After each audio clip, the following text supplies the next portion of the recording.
Welcome back.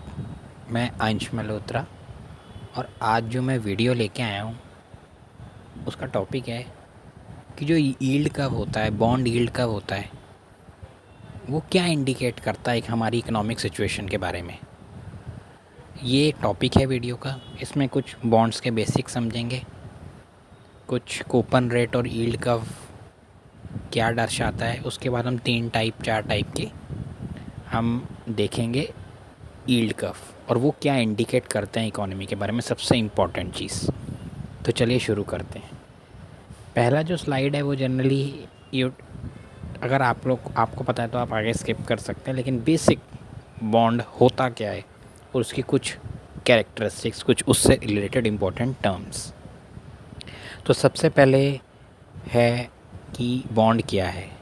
देखिए, bond जो होता है ना, एक फिक्स्ड इनकम इंस्ट्रूमेंट है that represent a loan made by an investor to a borrower. ठीक है ना, एक फिक्स्ड इनकम इंस्ट्रूमेंट है, मतलब जो इसमें आपको बोला जाएगा कि ये फिक्स्ड इनकम आपको मिलेगी। देखिए, ये वेरिएबल इनकम भी हो सकता है, लेकिन जनरली बॉन्ड को फिक्स्ड इनकम इंस्ट्रूमेंट ही माना जाता है। तो ये क्या करता है, एक लोन होता है एक तरीके का, जैसे कि गवर्नमेंट निकालती है अपनी गवर्नमेंट सिक्योरिटीज़। उस पर मैंने एक पूरा वीडियो बनाया हुआ है, तो आप देख सकते हैं। तो गवर्नमेंट सिक्योरिटी मतलब कि एक गवर्नमेंट बॉन्ड सरकार ने इशू किया, इन्वेस्टर मतलब लोगों ने ख़रीद लिया, सरकार को पैसा चला गया, आपके पास बॉन्ड आ गया, एक तरीके का लोन हो गया। इस पे आपको फिक्स्ड इनकम आएगी, जिसे हम कूपन रेट कहते हैं। अभी हम आगे देखते हैं। यहाँ जो फिक्स्ड इनकम है ना, इसका मतलब हुआ कि आपको एक पर्टिकुलर इनकम आएगी इस पूरी बॉन्ड के दौरान, जितनी भी उसकी मैच्योरिटी है। तो पहला टर्म हम इम्पोर्टेंट देखते हैं, वो है फेस वैल्यू। फेस वैल्यू वो वाला मनी अमाउंट होता है जो बॉन्ड जिस पर आपको इशू होता है, या ये कह लीजिए कि मैच्योरिटी पे जो आपको पैसा मिलेगा ना, वो फेस वैल्यू होती है। कभी 1,000 रुपये की फेस वैल्यू का बॉन्ड है, सरकार 1,000 करोड़ रुपया जो है वो उठाना चाहती है मार्केट से, तो इतने 1,000 करोड़ के फेस वैल्यू का बॉन्ड, मतलब 1,000 करोड़ खाना चाहती है, तो 1,000 करोड़ का बॉन्ड नहीं होता है, मतलब हो सकता है टुकड़ों में बटा हो। तो असल में पूरा सिक्योरिटीज़ का ऑक्शन, बॉन्ड्स का ऑक्शन क्या होता है, वो आप गवर्नमेंट सिक्योरिटीज़ की जो है उसकी अगर वीडियो देख लेंगे तो आपको बहुत क्लियर हो जाएगा। तो सबसे पहला ये है कि, है ना, तो जो मैच्योरिटी पे आपको इंटरेस्ट, लास्ट वाला इंटरेस्ट मिलता है और साथ में पूरा प्रिंसिपल मिल जाता है जो आपने इन्वेस्ट किया था। तो जो मिलता है मैच्योरिटी पे मनी अमाउंट, वो उसको फेस वैल्यू कहते हैं, याद रखिएगा, जो उस बॉन्ड की वैल्यू होगी। ठीक है ना। अब कूपन रेट, ये वो रेट ऑफ इंटरेस्ट होता है जो आपको फेस वैल्यू पर मिलता है, एज अ परसेंटेज होता है फेस वैल्यू का। मान लीजिए 1,000 रुपये का बॉन्ड है और 6% का कूपन है, तो आपको 60 रुपये मिल जाएंगे।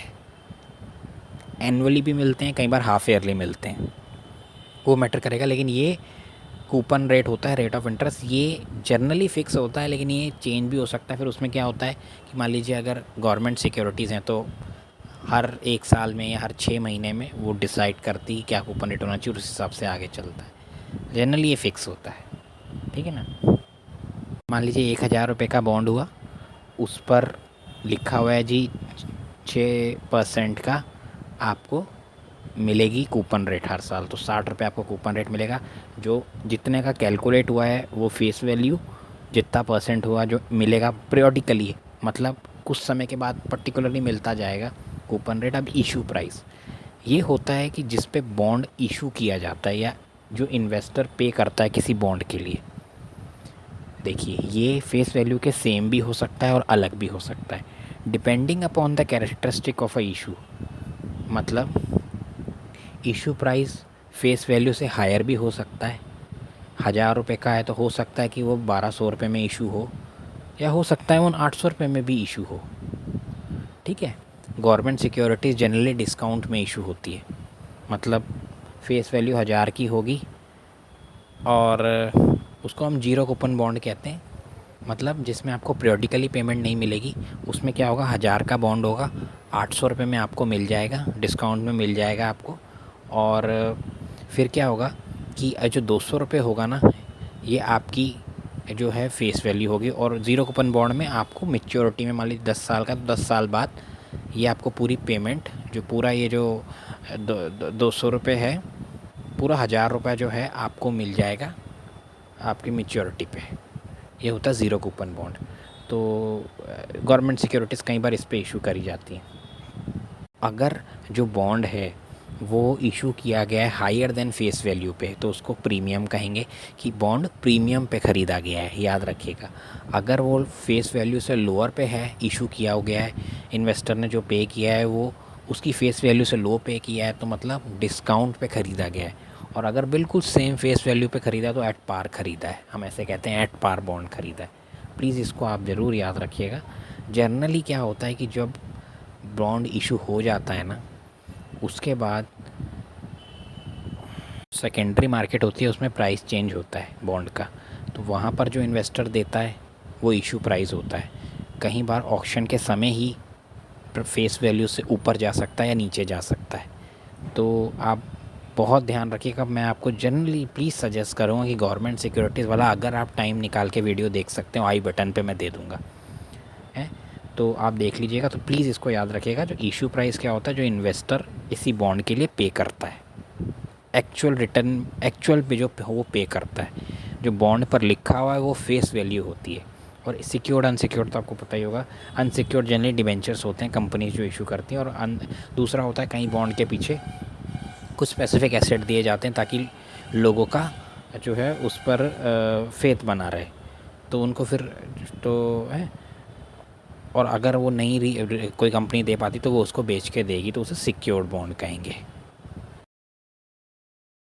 अब हम देखेंगे कि बॉन्ड यील्ड रेट और कूपन रेट में क्या फ़र्क होता है और इनका क्या रिलेशन होता है एक दूसरे से। तो पहले तो मैंने कूपन रेट पहले आपको बता दी, एक बार दोबारा देख लेते हैं कि it is expressed as a percentage of face value. ये फेस वैल्यू का कुछ परसेंट होता है जो आपको पीरियडिकली, मतलब समय टू कुछ समय, हर समय पे आपको कुछ कुछ समय बाद आपको ये वो बॉन्ड देगा, ठीक है ना। साल में भी एक बार मिल सकता है और साल में 2 बार, मतलब हाफ ईयरली भी मिल सकता है। एग्जांपल ये हुआ कि मान लीजिए 1000 रुपये का बॉन्ड है, उसमें अगर आपको उसमें ये बोला गया है कि आपको 6% दिया जाएगा, तो 60 रुपये इंटरेस्ट आपको एनुअली या हाफ ईयरली दे दिया जाएगा। ये हो गया कूपन रेट, प्लीज़ याद रखिएगा। बॉन्ड यील्ड रेट क्या होता है? तो बॉन्ड यील्ड रेट क्या होता है, इसमें क्या होता है कि जो बॉन्ड रेट है, आप ये समझ लीजिए कि बॉन्ड यील्ड रेट जो होगा, जैसे coupon rate percentage of face value होता है ना, जो करंट बॉन्ड यील्ड होता है, बॉन्ड यील्ड रेट जो होता है वो करंट बॉन्ड के करंट प्राइसेस पर कैलकुलेट होता है। एक बात याद रखिएगा, जो वो ट्रेड कर रहा है सेकेंडरी मार्केट में, है ना, क्योंकि जब एक बार बॉन्ड इशू हो गए प्राइमरी मार्केट में, उसके बाद वो ट्रेड होता है सेकेंडरी मार्केट में, ट्रेडिंग होती है उसकी। वहाँ पर आप उसका प्राइस लेके उसका जो आप परसेंट निकालेंगे, हैं, तो वो करंट यील्ड होगा। जैसे एग्जांपल समझते हैं कि मान लीजिए 1000 रुपये का बॉन्ड है जिस पे 6% का कूपन रेट है, और वो इस समय मार्केट में 1000 रुपये का ही बिक रहा है, तो करंट यील्ड 6% रहा।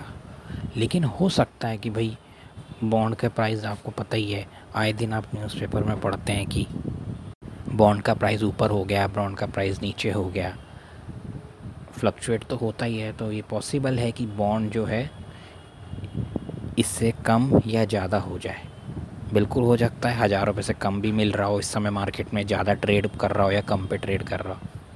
एक बार मैं आपको याद दिला दूं कि अगर वो ज़्यादा पे ट्रेड कर रहा है तो इसका मतलब बॉन्ड जो है प्रीमियम पे है, ट्रेड कर रहा है।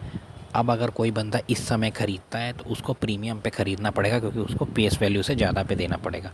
अगर बॉन्ड 1000 रुपये से कम में ट्रेड कर रहा है तो हम कहेंगे कि बॉन्ड जो है डिस्काउंट पे ट्रेड कर रहा है और किसी भी इन्वेस्टर को 1000 रुपये से कम पैसे देने पड़ेंगे। अब हम 2 केस लेते हैं। तो पहला केस है कि अगर मार्केट प्राइस का बॉन्ड गिर जाता है, फॉल्स, तो क्या होगा। पहले हम दो केस लेंगे कि मार्केट प्राइस जो है वो बॉन्ड का इशू होने के बाद गिरा है और दूसरा है राइज़ किया है। तो पहले एग्जांपल ये हुआ कि मान लीजिए 10 ईयर का एक बॉन्ड है जिसकी फेस वैल्यू है 1,000 रुपये और कूपन रेट है उसका 6%। उसका 600 रुपये हो गया, प्राइस गिर गया, 1,000 रुपये का था ना, 600 रुपये हो गया सेकेंडरी मार्केट में। तो क्या होगा कि क्योंकि बॉन्ड फिक्स्ड इनकम इंस्ट्रूमेंट है, शुरुआत में हमने डेफिनेशन पढ़ी थी ना, तो 60 रुपये उसको देने ही देने हैं बॉन्ड होल्डर को, हैं। तो क्या होगा कि यील्ड राइज हो जाएगा। अब 10% यील्ड हो गया और यील्ड क्या होता है, करंट मार्केट प्राइस पे कैलकुलेट होता है। तो 10% 600 का कितना हुआ, 60 ही रहा। तो फिक्स्ड इनकम रही, बॉन्ड होल्डर को जो प्रॉमिस हुआ था वो रहा। असल में यहाँ हो क्या रहा है, देखिए सारा कंसेप्ट जो है वो डिमांड सप्लाई की प्रॉब्लम है। सारा इशू डिमांड सप्लाई का है। किसका डिमांड सप्लाई, बॉन्ड का डिमांड सप्लाई, जिसकी वजह से प्राइस तय होता है। हमने बेसिक डिमांड एंड सप्लाई का कंसेप्ट पढ़ा है।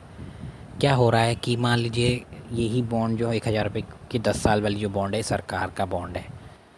अब आप ये भी सोचेंगे ना भी बॉन्ड का प्राइस गिर क्यों जाता है। तो मान लीजिए किसी ने, अब गवर्नमेंट बॉन्ड है और किसी प्राइवेट कंपनी ने भी एक बॉन्ड लॉन्च कर दिया 10 साल के लिए, हैं, और उसका यील्ड जो हो गया 10% ही है। वो कह रहे हैं कि हम 10% देंगे आपको कूपन रेट। तो आप कहोगे कि भाई मुझे यहाँ 6 मिल रहा है, मैं उधर चला जाता हूँ, है ना। तो आपने इसको बेच दिया। अब सारे इन्वेस्टर ऐसे सोच रहे, क्योंकि हम मानते हैं कि सारे रैशनल हैं, हम मानते हैं कि वो रैशनल, तो उससे होगा क्या कि वो सारे छोड़ के बॉन्ड को मार्केट में बेचेंगे और प्राइस धड़ाम से नीचे गिरेंगे और सारे उसकी तरफ भागेंगे। तो ऐसे तो बॉन्ड नहीं चल पाएगा, ऐसे तो बॉन्ड ख़त्म हो जाएगा। ये कैसे चलेगी ऐसे फिर। तो इसको बैलेंस को बनाए रखने के लिए यील्ड राइज कर जाएगा। जैसे ही मार्केट में वो यील्ड 6% से होकर 10% हो गया, वो 1000 से 600 हुआ, बिकने की वजह से लोग उसकी तरफ भागे। लेकिन क्या हुआ कि 10% उसने भी क्या किया, यील्ड बॉन्ड का 10% हुआ। अब फिर 60 रुपये ही मिल रहा है। अब आपको जाने की ज़रूरत ही नहीं कि आपको तो वही मिल रहा है, अब आपको फिर वही मिल रहा है। मार्केट में जो थोड़ा बहुत सेलिंग वेलिंग होगी और फिर स्टेबिलिटी आ जाएगी। कैसे डिमांड सप्लाई ने काम किया और स्टेबलाइज़ कर दिया, इक्विलिब्रियम कैसे आ गया, ठीक है ना। तो ये हो रहा है इसके पीछे सारा मैकेनिक्स। अभी हमने जैसे एग्जांपल लिया कि भाई गवर्नमेंट की बॉन्ड है और प्राइवेट वाले ने ज़्यादा यील्ड के साथ लॉन्च, कूपन रेट के साथ लॉन्च किया, तो लोग उधर भागे। ये है बहुत ही सिंपल इकोनॉमी की मैं बात कर रहा हूँ। बट आप जनरली जानते हैं कि वो जो प्राइवेट वाला आदमी है उसमें रिस्क भी इन्वॉल्व है, ठीक है ना। तो रिस्क भी इन्वॉल्व है। तो आप जनरली हो सकता है कहीं लोग ना जाएं, भाई हम ज़्यादा की तरह से चला जाए, वो डिफ़ॉल्ट कर जाए। गवर्नमेंट जनरली कभी डिफ़ॉल्ट नहीं करती, कभी ना कभी तो आपको देगी। और इन्फ्लेशन इंडेक्स भी होते हैं उसके बॉन्ड तो कई बार। तो इस तरीके से डिमांड सप्लाई काम करती है। बहुत सिंपल इकोनॉमी की बात है। दूसरा ही केस ऐसा ही हुआ कि मार्केट प्राइस जो है बॉन्ड का प्रीमियम पे ट्रेड कर रहा है, वो 2000 पे ट्रेड करने लग गया 1000 के बाद एकदम आया। तो क्या हो रहा है, अब आपको बॉन्ड होल्डर को 60 रुपये की फ़िक्स इनकम देनी है, यील्ड ड्रॉप हो गया, 2000 का 3% कितना हुआ, 60 रुपये। देखा ना कैसे डिमांड सप्लाई ने काम किया। जनरली मार्केट प्राइस बॉन्ड का कब इंक्रीज़ हो सकता है, जनरली जब लोगों को थोड़ा सा ख़तरा सा महसूस होने लगे। तो जनरली ये होता है, गवर्नमेंट सिक्योरिटीज़ की तरफ लोग भागते हैं क्योंकि वो सबसे सेफ़ होती हैं, बिल्कुल AAA ग्रेड की सिक्योरिटीज़ होती हैं। तो लोग उसकी तरफ भागते हैं, तो उसका प्राइस राइज़ करता है, यील्ड डाउन होने लगता है। ऐसा कई बार होता है गवर्नमेंट सिक्योरिटीज़ के साथ। अब लास्ट में एक बड़ा ही इंपॉर्टेंट क्वेश्चन है कि भाई जो RBI होता है वो जनरली थोड़ा कॉशियस क्यों हो जाता है, थोड़ा सा ये कह सकते हैं घबरा क्यों जाता है जब बॉन्ड यील्ड्स राइज़ करते हैं। क्यों ऐसा होता है, वो जनरली पसंद नहीं करता कि बॉन्ड यील्ड राइज़ हों। क्यों, क्योंकि जब बॉन्ड यील्ड राइज़ करते हैं तो RBI को हायर कट ऑफ प्राइस देना पड़ता है जब वो ऑक्शन करता है ना बॉन्ड का, है यील्ड का, इन्वेस्टर को, ठीक है ना। उसको हायर कट ऑफ उसको भी देनी पड़ेगी। क्यों देनी पड़ेगी, देखिए अगर मार्केट में बॉन्ड यील्ड्स बहुत हाई हैं तो आप अगर उतनी यील्ड इशू नहीं करोगे, आप इतने कूपन रेट का बॉन्ड इशू नहीं करोगे तो कोई ख़रीदेगा। मार्केट में 8% का रेट चल रहा है और आप 5% पर कूपन रेट दे रहे हो, कोई नहीं ख़रीदेगा। तो क्या होगा, इसका मतलब बोरिंग कॉस्ट बढ़ेगी। अब सरकार को वही पैसा उठाने के लिए, अब 1000 करोड़ लेने के लिए उसको 8% देना पड़ेगा कूपन रेट, और वो उस पर बहुत बर्डन हो जाएगा, बहुत ज़्यादा बोरिंग कॉस्ट है। क्योंकि आप, इवन मैं तो ये भी कहूँगा कि आप अगर इकोनॉमिक, मैंने गवर्नमेंट बजट पर जो बनाया था ना वीडियो की, वो टेक्निकल टर्म पे है, वो कोई डिटेल्स नहीं है कि गवर्नमेंट बजट को समझें कैसे। उसमें मैंने बताया था कि कितना मोटा पैसा जो होता है सरकार का, वो बोरोइंग कॉस्ट में ही चला जाता है, जो उसको इंटरेस्ट पेमेंट्स देनी होती हैं, ठीक है ना। तो वो होगा, तो क्या होगा इन सच केसेस, आरबीआई क्या करता है कि इस यील्ड्स को स्टेबलाइज करने की कोशिश करता है ओपन मार्केट ऑपरेशन से। क्या करेगा इस केस में, वो गवर्नमेंट सिक्योरिटीज़ को बाय कर लेगा। अब होगा क्या, आप देखिए, मार्केट से गवर्नमेंट सिक्योरिटीज़ को अपने पास ख़रीद रहा है, मार्केट में जो सिक्योरिटीज़ ट्रेड कर रही हैं उनमें कमी हो जाएगी जब वो अपने पास खींच लेगा। जब किसी चीज़ की कमी हो जाएगी तो प्राइस राइज़ करेंगे, उसके प्राइस राइज़ करेंगे तो यील्ड ड्रॉप हो जाएगा। होता है ना, प्राइस बॉन्ड के और यील्ड में हमेशा इन्वर्स रिलेशन होता है, ठीक है ना। तो अब क्या होता है कि तरीके से यील्ड रेट स्टेबलाइज हो जाएंगे। अब एक बात मैं आपको और बता दूं कि बिसाइड्स गवर्नमेंट, एक उसके साथ एक इशू और ये होता है कि जो बोरोइंग कॉस्ट जो होती है ना गवर्नमेंट की, ये जो गवर्नमेंट के यील्ड रेट्स होते हैं गवर्नमेंट सिक्योरिटीज़ पर, ये बेंचमार्क्स होते हैं लोन्स को प्राइस करने के लिए टू बिजनेस एंड कंज्यूमर्स, हैं हैं और हैं। तो आप ये बॉन्ड को देखा जाता है जनरली, यील्ड को बहुत ध्यान से ऑब्ज़र्व किया जाता है आरबीआई के थ्रू भी, हैं कि जब वो रेपो रेट सेट करती है कि बॉन्ड मार्केट पे इसका क्या असर पड़ेगा। क्योंकि ये यील्ड रेट्स इतने इंपॉर्टेंट होते हैं लोन्स के रेट सेट करने के लिए भी, बैंक्स में नज़र रखते हैं। तो अगर इनमें इंक्रीज़ आता है तो ओवरऑल इसका ट्रांसमिशन रियल इकोनॉमी में भी पड़ सकता है। मतलब फिर बैंक्स भी रेट बढ़ाएंगे और फिर आपको पता है अल्टीमेटली इकोनॉमी के लिए अच्छी बात नहीं है। अब है यील्ड कर्व जिस पे ये वीडियो बनाया गया था। देखिए यील्ड कर्व क्या होता है, ये जनरली कर्व होता है और जिसमें आरबीआई की जो ट्रेजरी बिल्स हैं, कैश मैनेजमेंट बिल है और डेटेड सिक्योरिटीज़ जो होती हैं, उसको शॉर्टेस्ट से लॉन्गेस्ट मैच्योरिटी डेट के हिसाब से एक्स एक्सिस पर प्लॉट किया जाता है। वाई एक्सिस पे ये जो देखिए करंट बॉन्ड है, ये जो मैंने आज का चल रहा है ना, आरबीआई की वेबसाइट्स पे जो पॉलिसी रेट्स होते हैं उस पर ये मैंने प्लॉट किया है, ठीक है ना। तो आप ये देखेंगे कि एक्स एक्सिस पे तो मैच्योरिटी होती है और वाई एक्सिस पे यील्ड रेट होते हैं, और नीचे ये मैच्योरिटी होती है कि भी जो 3 महीने में मैच्योर होने वाला है। ट्रेजरी बिल्स जैसे आपको पता है 1 साल के अंदर अंदर होते हैं मैं फिर रेफ़र करूँगा, आप गवर्नमेंट सिक्योरिटीज़ वाली वीडियो में देख सकते हैं, ठीक है। तो नीचे जो है शॉर्टेस्ट से लॉन्गेस्ट को जो है वो मैच्योरिटीज़ को अरेंज किया गया है बॉन्ड्स की डिफरेंट जो इशू किए हुए हैं आरबीआई ने इस समय, और ऊपर ये कर्व बना हुआ है, इसको यील्ड कर्व कहते हैं। प्लीज़ ये दिया है, बहुत इंपॉर्टेंट इंडिकेटर होता है, ठीक है ना। अब हम देखते हैं कि शॉर्ट टर्म रेट्स, देखिए जो शॉर्ट टर्म रेट्स होते हैं ना जनरली, जिन्हें हम हमारे इंडिया में सबसे important repo rate short term rate है। तो ये हर एक नेशन का सेंट्रल बैंक इशू करता है। जैसे यूएस में वो फेडरल फंड रेट कहते हैं, हम उसको रेपो रेट कहते हैं, ठीक है ना। इंडिया में एमपीसी कमेटी रेपो रेट आपको पता ही है, कुछ हर बाई मंथली पॉलिसी में जो होता है आरबीआई अपना अनाउंस करता है इंटरेस्ट रेट्स, आपका रेपो रेट्स जो इंटरेस्ट करता है, तो है ना। और ये ही बेंचमार्क बनते हैं बाकी सब लोन्स को प्राइस करने के लिए, और यही रेपो रेट डिसाइड करता है कॉल मनी मार्केट में क्या रेट होगा, मनी मार्केट में क्या रेट होगा। तो ये शॉर्ट टर्म रेट हो गए, मैं इसलिए बता रहा हूँ क्योंकि आपको आगे समझने में आसानी होगी। लॉन्ग टर्म रेट्स जो जनरली होते हैं वो मार्केट फोर्सेस डिटरमाइन करती हैं, याद रखिएगा। जो इवन ऐसे 5 साल के, 10 साल के, इवन 30 साल के भी बॉन्ड कई बार गवर्नमेंट देती है। जो इस टाइप के बॉन्ड होते हैं ये मार्केट फोर्सेस डिटरमाइन करती हैं। शॉर्ट टर्म में तो आरबीआई के रेपो रेट तक ही चलते हैं, जो बहुत ज़्यादा। और अभी भी अगर आप यहाँ देखें ना, तो अभी रेपो रेट कितना हो गया है, शायद 5.15 5.15 के करीब कुछ इस समय है, एग्जैक्टली 5.40 है। और वही आप देख सकते हैं इधर कि जनरली जो शॉर्ट टर्म का जो रेट है वो ऑलमोस्ट मैच करेगा रेपो रेट से, है ना। और लॉन्ग टर्म के जो जनरली रेट हैं, जो मतलब ऐसे 5 साल, 10 साल, 30 साल वाले, वो मार्केट फोर्सेस डिपेंड करते, और ये प्राइमरली जो होता है बॉन्ड मार्केट डिसाइड करती है, वहाँ जो रेट चल रहा होता है। अगर तो रेपो रेट बहुत लो है तो जनरली ये एक्सपेक्टेशन बनेगी कि फ्यूचर में इन्फ्लेशन होगी। क्यों? क्योंकि जब बहुत लो रेपो रेट है तो खूब क्रेडिट लिया जाएगा, खूब जो है पैसा दिया जाएगा, लेंडिंग खूब करते हैं बैंक।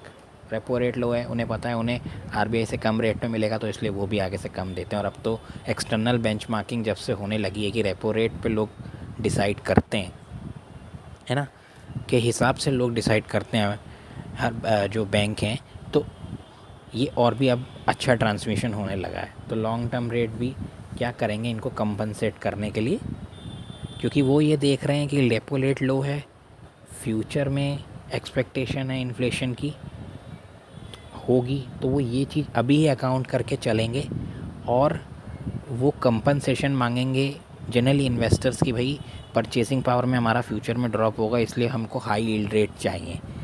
तभी लोग ख़रीदते हैं, तभी इन्वेस्टर्स ख़रीदते हैं, तभी मार्केट में ये बॉन्ड बिकते हैं।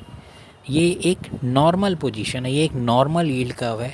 नॉर्मल स्थिति में यील्ड कर्व ऐसा होता है, अपवर्ड स्लोपिंग होता है। प्लीज़ इस चीज़ को याद रखिएगा, क्योंकि आगे हम स्टीप, फ्लैट और लास्ट में इन्वर्टेड पढ़ेंगे, जो और सबसे इम्पॉर्टेंट है, जो आजकल बड़ा न्यूज़ में रहता है और कहीं पर आपसे पूछ लिया जाता है।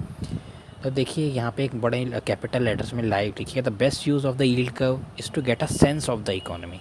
ठीक है ना, कि इकोनॉमी की डायरेक्शन किस साइड जा रही है, एक इंडिकेटर होता है। ये एक यील्ड कर्व का बेस्ट यूज़ होता है, लेकिन कोई एग्जैक्ट प्रेडिक्शन नहीं होती, याद रखिएगा। एक अंदाज़ा होता है कि मार्केट लगा रही होती है, एक सेंट्रल बैंक लगा रही होती है, बड़े ही क्लोजली वॉच किया जाता है बॉन्ड मार्केट को।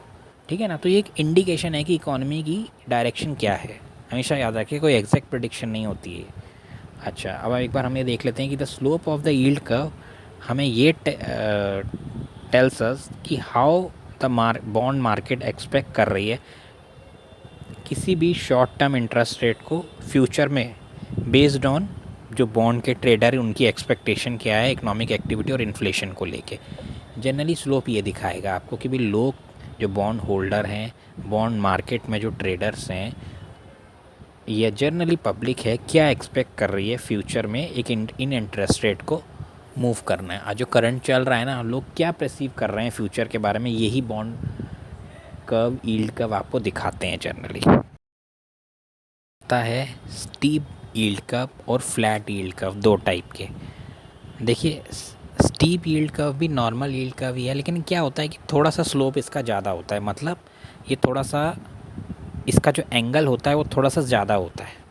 ठीक है ना, तो आपने जो पीछे अभी यील्ड कर्व देखा, तो थोड़ा सा आप ये सोच लीजिए कि ये और ऊपर की तरफ अगर हो जाए, थोड़ा एंटी क्लॉकवाइज घूमे और ऊपर हो जाए, तो ये और स्टीप हो गया है। ये नॉर्मल कर्व की तरह ही शेप करता है, लेकिन कुछ इसमें डिफरेंस होते हैं। ये जनरली आप देखेंगे जो नॉर्मल यील्ड कर्व होता है ना, वो जो आगे जाके 10, 15 और 20 साल, 30 साल वाले यील्ड कर्व पे थोड़ा सा फ्लैटन हो जाता है। ये नहीं होता, ये बहुत स्टीप रहता है, कंटिन्यू टू राइज। और फिर ये क्या होता है कि second, the yield curves are usually higher compare to the normal across all maturities. इस कर्व को क्या इंडिकेट करता है, कोई पूछ ही लेता है कि स्टीप यील्ड कर्व क्या, ये इंडिकेट करता है कि इकोनॉमी जो है इम्प्लाइज अ ग्रोइंग इकोनॉमी, जो पॉजिटिव है। वैसे तो ये चीज़ पॉजिटिव है, लेकिन ये कुछ ये भी इंडिकेट कर रहा है कि इकोनॉमी में अब हीटिंग शुरू हो चुकी है, और ये बहुत एक्सपेक्टेशन बन जाती कि हायर इन्फ्लेशन भी आएगी, और ये होता है ना, क्योंकि वो ये देखते हैं कि अगर इन्फ्लेशन बढ़ती जा रही है, आज आप भी देख रहे हैं कि हम भी इस समय इन्फ्लेशन से डील कर रहे हैं, तो ये बॉन्ड होल्डर्स ये देख लेते हैं कि ऑलमोस्ट इंटरेस्ट रेट भी बढ़ेंगे अब, हैं। तो फिर वो ये चीज़ देख कर ही सरकार से जो इन्वेस्ट करते हैं, जो बॉन्ड होल्डर हैं, वो एक डिमांड करते हैं हाई यील्ड्स, हैं। और वही फिर जो है, क्योंकि वो आगे ये एक्सपेक्ट कर रहे हैं, तो फिर ये और स्टीप हो जाता है, तो लॉन्गर ड्यूरेशन बॉन्ड और, ठीक है ना, तो क्या हुआ कि यील्ड कर्व स्टीप हो जाता है। और एक वजह मैं आपको और बता दूं कि नॉर्मल कर्व या फिर स्टीप यील्ड कर्व का इस टाइप का पॉजिटिव अपवर्ड स्लोपिंग होने का क्या मतलब है। एक वजह ये भी होती है कि जो 10 साल, 15 साल, 30 साल के बॉन्ड है। देखिए लाइफ में कितनी अनसर्टेनिटी होती है, हमारी लाइफ है ना, उसको लेके कितनी अनसर्टेनिटी होती है।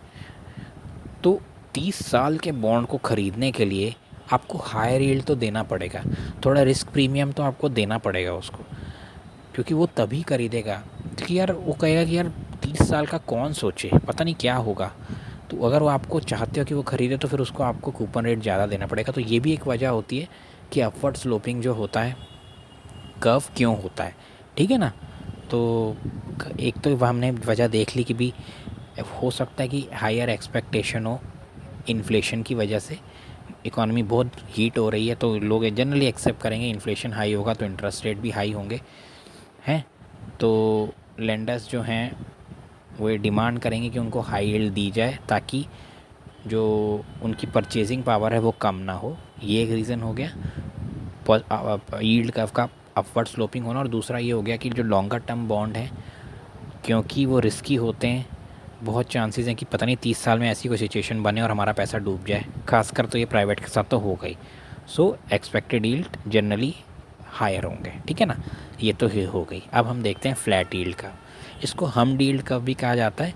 जनरली क्या होता है कि ऑल मैच्योरिटीज़ जो है ना, जैसे मैंने वहाँ बनाई हुई है यील्ड कर्व में पीछे, वो जनरली क्या होगा कि मैच्योरिटीज़ जो होंगी सारी सेम होंगी, जो यील्ड होगी ना सारी मैच्योरिटीज़ पे सेम होगी। और कभी कभी बीच में थोड़ा बहुत ऊपर नीचे हो सकता है, कभी भी बिल्कुल ऐसे स्ट्रेट लाइन नहीं होती, हम जानते हैं। तो उसकी वजह से हम पाए जाते हैं, तो इसको कभी हम यील्ड कर्व भी कहते हैं, है ना। सच्चा फ्लैट और जो ये क्या इंडिकेट करता है, ये इंडिकेट करता है अनसर्टेनिटी। बॉन्ड होल्डर्स को अनसर्टेनिटी हो रही है, वो समझ में नहीं आ रहा, उनको ये लग रहा है कि जनरली इकोनॉमी में जो है थोड़ा सा इकोनॉमी अब एक अंदाज़ा होने लगता है कि शायद इकोनॉमी में की अब जो ग्रोथ नीचे जा रही है और है, और इकोनॉमिक ग्रोथ जो बहुत हाई थी उसकी वजह से इन्फ्लेशन आ सकती है और कुछ उसके बाद स्लो डाउन हो सकता है। जनरली आपने देखा अगर आपको बिज़नेस साइकिल पता हो तो वो ऐसे ही मूव करती है, बूम के बाद रिसेशन आएगा, फिर डिप्रेशन आएगा, फिर बूम आएगा, इस टाइप से चलता है ना। तो एक अनसर्टेनिटी होती है और एक एक्सपेक्टेशन होती है कि इन्फ्लेशन होगी अब और उसकी वजह से इंटरेस्ट रेट बढ़ेंगे और फिर स्लो डाउन होगा, है। और एक अंदाज़ा होता है कि भाई पता नहीं बैंक अब सेंट्रल बैंक इंटरेस्ट रेट तो नहीं राइज़ कर देगा, अपने इंटरेस्ट रेट्स तो नहीं बढ़ाएगा रेपो रेट। तो इस अनसर्टेनिटी में जनरली इन्वेस्टर्स डिमांड करते हैं कि भाई हमको एक जैसा बॉन्ड दो, अब हमें फिक्स इनकम चाहिए, बहुत टेंशन है। जैसे कि लोग गोल्ड की तरफ भागते हैं जब उनको अनसर्टेनिटी महसूस होती है, या तो उन्हें लगता है कि भाई हमको जनरली इतना पैसा तो मिल ही जाएगा, चलो कितना गिर जाएगा गोल्ड का रेट है, कुछ तो हमको पक्का मिलेगा। तो जनरली जब अनसर्टेनिटी हो तो फ्लैट यील्ड कर्व, जब इकोनॉमी बहुत बूम कर रही हो हैं और एक ग्रोइंग इकोनॉमी हो तो बहुत हाई ग्रोथ वो एक्सपेक्ट कर रहे हैं, है ना। और फिर उसकी वजह से ये भी एक्सपेक्ट करेंगे कि बहुत हाई इन्फ्लेशन होगा, तो स्टीप। और नॉर्मल सिचुएशन में इकोनॉमी ग्रो कर रही है, बहुत हाई ग्रोथ नहीं है लेकिन एक नॉर्मल ग्रोथ हो रही है, तो उसमें यील्ड कर्व पॉजिटिव रहेगा, ठीक है ना। अब हम देखेंगे अगला इन्वर्टेड यील्ड कर्व। फाइनली अब हम देखते हैं इन्वर्टेड यील्ड कर्व। इसकी बहुत बातचीत होती है। देखिए मैं आपको एक पहले ही बता दूं कि ये बहुत रेयर होता है, ठीक है। लेकिन ये क्या इंडिकेट करता है, जनरली ये रिसेशन, इम्पेंडिंग रिसेशन रिलेट करता है कि शायद रिसेशन अब आएगा, जीडीपी ग्रोथ गिरेगी, लैंडिंग गिरेगी, जिसे कहते हैं ना कि शायद थोड़ा सा अच्छा टाइम नहीं होगा, ये वो इंडिकेट करता है इम्पेंडिंग रिसेशन। देखिए ये होता क्या है कि इसमें शॉर्ट टर्म रेट्स जो होते हैं वो लॉन्ग टर्म से एक्सीड कर जाते हैं, जो जनरली थोड़ा सा एबनॉर्मल है। From an economic perspective an inverted yield curve is a noteworthy and uncommon event. क्यों? बिकॉज ये सजेस्ट करता है कि नियर टर्म रिस्की है लॉन्ग टर्म से। जनरली मैंने आपको क्या बताया था कि नॉर्मल यील्ड कर्व में क्या होता है कि लोग ये देखते हैं कि भाई इतना जो लॉन्ग टर्म के बॉन्ड्स हैं 30 साल 15 साल वाले, वो तो ज़्यादा रिस्की होंगे क्योंकि लाइफ इतनी अनसर्टेन है। इतने लंबे समय के लिए पैसा लगाना, 30 साल में आप ज़िंदा भी रहोगे कि नहीं अगले, ये भी नहीं पता है। तो जिन क्योंकि बहुत लंबे समय में रिस्क इन्वॉल्व होता है, डिफ़ॉल्ट ना हो जाए इस समय के अंदर, इकोनॉमिक सिचुएशन में बहुत चेंज आ सकता है टेक्नोलॉजी तक चेंज हो जाती है, अगर कोई प्राइवेट कंपनी और वो आउट ऑफ बिजनेस हो जाए क्या पता। तो इसलिए लॉन्गर टर्म पे हायर यील्ड डिमांड की जाती है, हायर कूपन रेट डिमांड किया जाता है। तो ये थोड़ी सी एब नॉर्मल होती है, क्योंकि इसका मतलब ये हो रहा है कि लोग जो हैं वो नियर टर्म को रिस्कियर समझ रहे हैं और लॉन्ग टर्म को सही समझ रहे हैं। जनरली इन्वर्टेड जो यील्ड कब होता है ना, इसको देखा जाता है कि इम्पेंडिंग इकोनॉमिक रिसेशन, इम्पेंडिंग का मतलब जो चीज़ होने वाली है। अब जब भी शॉर्ट टर्म जो रेट होते हैं वो एक्सीड करते हैं लॉन्ग टर्म से, तो मार्केट सेंटिमेंट सजेस्ट करता है कि लोगों का जो लॉन्ग टर्म का आउटलुक है ना वो पुअर है वो कुछ समय में के बाद, कुछ सालों में या फिर कुछ क्वार्टर्स के बाद ये एक्सपेक्ट कर रहे हैं 1-2 साल के अंदर कि जो पुअर है, और इसकी वजह से क्या होता है कि जो लॉन्ग टर्म के यील्ड्स हैं फिक्स्ड इनकम वो कंटिन्यू टू फॉल होते हैं। ऐसा क्यों होता है, क्या होता है? क्योंकि मैं अभी जो हो रहा है ना, आपको पता ही है इतना भयंकर कोरोना होके गया है, यूक्रेन में वॉर है। बड़ी बड़ी एजेंसीज़ का ये कहना है कि 2013 में पॉसिबिलिटी है कि रिसेशन आ जाएगा, ठीक है। और अभी मैं कुछ समय पहले की बात है, तो यूएस की बॉन्ड मार्केट में इन्वर्टेड यील्ड कर्व देखा गया है। 2008 में भी ऐसा ही हुआ था कि यील्ड कर्व इन्वर्टेड शो होने शुरू हुए और ऑलमोस्ट 12 या 13 महीने के बाद रिसेशन शुरू हुआ था भयंकर, ठीक है ना। तो इसलिए ऐसा हो क्यों रहा है, पीछे इकोनॉमिक्स क्या काम करी वो हम देखते हैं। एज द कंसर्न्स मान लीजिए राइज करती है इम्पेंडिंग रिसेशन के हैं, तो इन्वेस्टर्स क्या करते हैं, generally long term treasury bonds जो लॉन्ग टर्म डेटेड सिक्योरिटीज़ होती हैं ख़रीदने लगते हैं। किस बेसिस पे कि भी वो ज़्यादा सेफ़ हैं जो अभी हो रहा है इक्विटीज़ के मुकाबले। अभी क्या हो रहा है कि जनरली कि जैसे कि मैं आपको 2008 के फाइनेंशियल क्राइसिस का एग्जांपल देता हूँ। उस समय जब बबल ब्रस्ट होना धीरे धीरे शुरू हुआ, काफ़ी समय तक होता रहा, और एकदम जाके लहमान ब्रदर्स ने जब अपनी बैंकरप्टेसी फाइल की तो दबा कर इकोनॉमिक ड्रॉप हुई है, स्टॉक मार्केट्स एकदम नीचे गिरे। तो लोगों को इम्पेंडिंग रिसेशन अब लगने लगा है कि होगा, तो वो लॉन्ग टर्म बॉन्ड्स में इन्वेस्ट कर लेते हैं, ना कि शॉर्ट टर्म में, क्योंकि उनको पता है कि शॉर्ट टर्म बॉन्ड्स ख़रीदने में डिफ़ॉल्ट का भी चक्कर रहेगा अगर भयंकर रिसेशन पड़ गया और इकोनॉमीज फेल, बिज़नेस फेल होने लगे हैं हैं और इवन आप तो ये देख रहे हैं कि अब तो आपने देखा कि इवन ऐसी स्थिति बनी है कि इवन गवर्नमेंट्स तक डिफ़ॉल्ट करने पे आ गई हैं। जैसे बहुत सारा हमारा इस समय श्रीलंका, भूटान और बांग्लादेश फॉरेन रिज़र्व से इतने परेशान हैं कि बॉन्ड उसने तो डिफ़ॉल्ट कर ही दिया है श्रीलंका ने। इवन पाकिस्तान भी है जो नेबरिंग कंट्री, वहाँ भी काफ़ी सिचुएशन ख़राब है। तो जब अब बहुत चांसेस हो जाते हैं, वॉर चल रहा है, कभी कभी बीच में ओमिक्रॉन की भी वेव उड़ जाती है, मंकी पॉक्स है, तो कुछ ऐसी चीज़ों को देख के इम्पेंडिंग रिसेशन होता है, तो इन्वेस्टर्स क्या होते हैं कि वो जनरली लॉन्ग बॉन्ड्स में इन्वेस्ट करने लगते हैं, क्योंकि उन्हें लगता है कि अभी क्या होता है ना, स्टॉक मार्केट ठीक से दे रही है अभी इक्विटी में भी वो इन्वेस्ट नहीं कर सकते, क्योंकि स्टॉक मार्केट किस दिन ड्रॉप हो जाएगी, किस दिन कोई न्यूज़ आ जाएगी गलत। तो वो लॉन्ग टर्म में इन्वेस्ट करने लगते हैं इस चीज़ को देखते हुए कि मतलब जैसे आपसे देखते हैं आज आप यही सोचोगे कि चल 1 साल इस ये युद्ध और चल जाता है, 1-1.5 साल, तो हम ऐसा करते हैं 5-6 साल 10 साल में इन्वेस्ट कर लेते हैं, तब तक तो ख़त्म हो ही जाएगा, कोरोना का भी टेंशन ख़त्म हो जाएगी तब तक। तो आप लॉन्ग टर्म में इन्वेस्ट करते हो उसको एज अ सेफ़ हार्बर है।